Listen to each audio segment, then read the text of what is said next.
emails, handwritten letters, gifts, and countless posts on social media.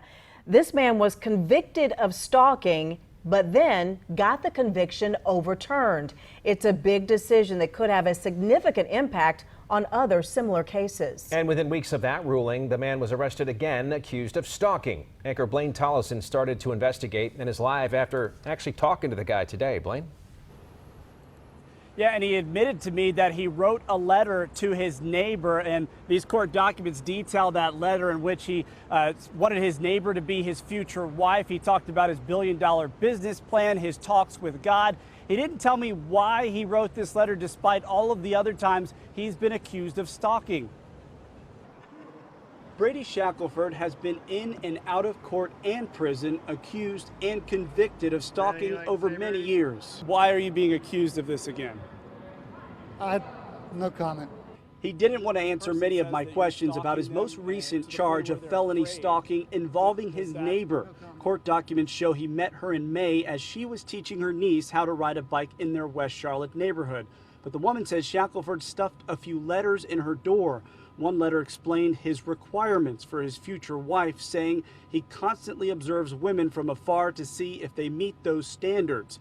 And he wrote, "I am now pursuing you full force because I see in you a definite interest in a long-term commitment with me." The woman told police she's afraid of Shackelford and scared to even walk in her own neighborhood.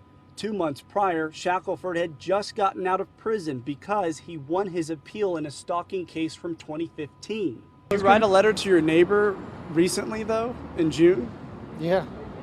Why did you do that, having this past issue? I will not speak of it.